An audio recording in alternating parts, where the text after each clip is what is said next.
안녕하세요. Simply is the best 심이배입니다. 여러분, 곧 프레젠테이션 준비하고 계시죠? 근데 혹시 뭔가 하나 놓치고 계신 건 없나요? 바로 뒤에 제가 드리는 질문에 정확한 대답을 하실 수 있는 분이라면 프레젠테이션 준비 절반은 끝났다고 말씀드리고 싶고요. 답을 못 하신다면 정말 중요한 걸 놓치고 있는 거니까 빠르게 확인해 보시길 바랍니다. 자, 바로 질문 하나 드리겠습니다. 이번 프레젠테이션의 청중이 누구인지 알고 계신가요? 나이나 성별은 어떻게 되는지, 직업이나 속한 조직은 어떻게 되는지 다 알고 계신가요? 오늘은 프레젠테이션의 중요 요소 중 하나인 청중에 대한 이야기를 해드리려고 합니다. 지금까지 다른 사람이 하는 걸 옆에서 많이 지켜봤지만 프레젠테이션의 평가자가 누구냐고 물어봐도 모른다고 답한 케이스가 지금 생각하면 대략 90%가 넘는 것 같습니다. 다시 말해서 내가 하고자 하는 말은 열심히 준비하는데 누가 듣는지 전혀 관심이 없다는 말이죠. 아무리 청중에 대한 질문을 해도 확인하려는 사람은 거의 없었습니다. 그저 지금 상황이 이러이러하니 이런 사람이 들어오겠지 하고 말아버리는 식인 거죠. 청중이 중요하다는 건 프레젠테이션을 하시는 분이 아니라도 아마 대부분 알고 계실 겁니다. 하지만 막상 본인이 그 프레젠테이션을 할 때는 왜 청중에 관심이 없을까요? 여러분 중에는 분명 프레젠테이션을 앞두고 계신 분이 계실 겁니다.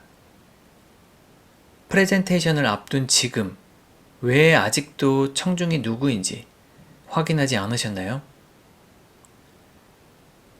청중은 내 이야기를 듣는 사람이기 때문에 중요하다로 끝나선 안 됩니다. 청중은 내 이야기를 들어주는 사람일 뿐더러 내 의견을 전달하고 설득해야 하는 사람입니다. 쉽게 예를 들어 이야기해 보겠습니다.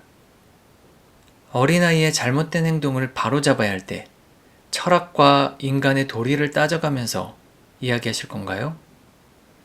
담배를 피지 않는 사람에게 금연의 중요성을 이야기하실 건가요? 프레젠테이션을 하다 보면 당연하겠지만 관련 부서 사람들이 청중으로 들어와 평가를 합니다.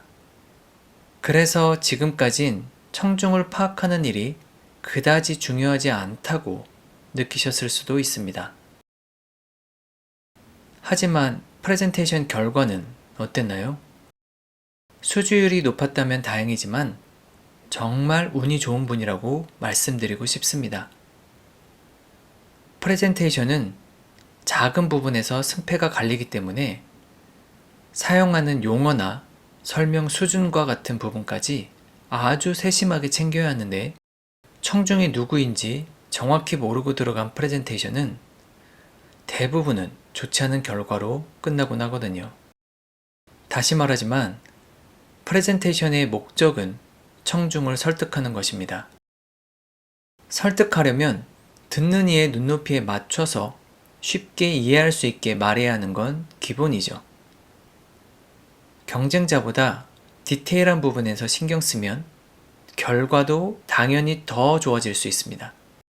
그럼 이어서 청중에 대한 정보를 어떻게 얻는지, 청중에 대한 정보는 어떻게 활용해야 하는지 알려드리겠습니다.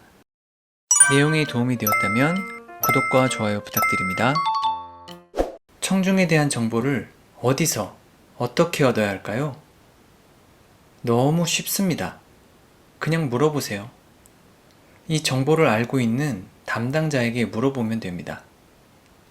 강연을 한다면 강연 기획자에게, 제안 프레젠테이션을 준비 중이라면 제안 요청서에 표기된 담당자에게 물어보면 잘 알려줍니다. 정확히 누가 들어오는지까지는 알려주지 않더라도 어떤 부서, 어떤 직급의 사람이 들어오는지, 몇 명 정도가 들어오는지 정도는 알 수 있습니다. 최대한 자세히 알면 설명 멘트를 짜고 사전 연습할 때 많은 도움이 되지만 이 정도 정보만 알고 있어도 프레젠테이션 할 때 충분히 도움이 됩니다. 요즘 후배들에게 담당자에게 연락해서 물어보라고 하면 왜인지 잘 물어보지 않던데 아마 실제 중요성을 느끼지 못해서 그럴 거라고 생각합니다.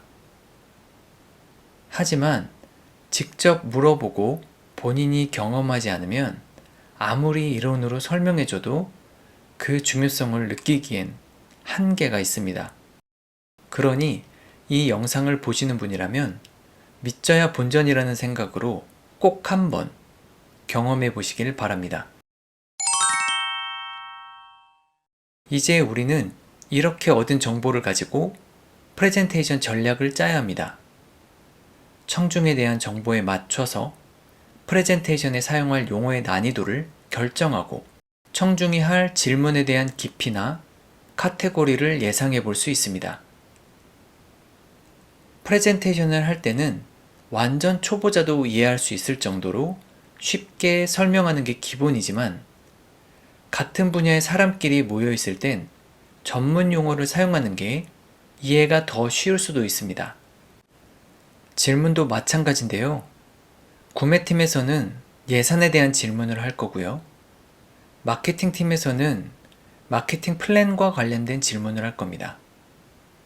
담당 실무자는 실행 가능 여부에 대한 세부적인 질문을 할 거고, 상무나 전무 정도의 임원급은 성과가 중요하기 때문에 활동도 활동이지만 결과가 어떻게 나올지에 대한 질문을 할 겁니다. 임원이 질문을 할 경우엔 답변은 전문 용어를 사용하기보단 이해하기 쉬운 단어로 풀어서 설명해야겠죠. 의사결정권자가 들어온다면 사전 연습할 때 그 사람을 바라보고 설득하는 연습도 해야 합니다. 이제 청중이 왜 중요한지 아시겠죠? 청중에 대한 정보를 확인하면 적절한 용어를 선택하고 한 명이라도 더 설득하기 위한 전략을 짜야 합니다. 제안서를 제출할 때는 이미 제출한 자료 그대로 프레젠테이션을 해야 하는 경우도 있지만 상당수는 마감일 전까지 자료를 제출한 뒤에 며칠 뒤에 있을 프레젠테이션을 하기 전까지 조금 더 수정해서 발표할 수 있습니다. 일반 강의나 발표할 때는 당연히 발표 전까지 수정 가능할 겁니다. 정리하면 우리가 할 일은 앞에서 얻은 청중에 대한 정보를 바탕으로 프레젠테이션 자료를 한 번 더 수정하면 됩니다.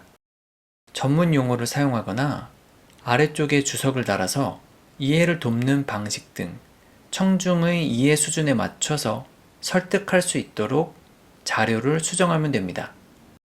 이처럼 간단하게 청중에 대한 정보를 알아내는 것만으로도 엄청나게 많은 일을 할 수 있다는 사실 아셨죠? 그동안 프레젠테이션 수주율이 좋지 않았다면 청중에 대한 정보를 얼마나 파악했는지, 파악한 뒤에 얼마나 맞춤 준비를 했는지 생각해보는 시간이 되셨으면 좋겠습니다. 오늘은 여기까지고요. 여러분도 멋진 발표하세요. 고맙습니다.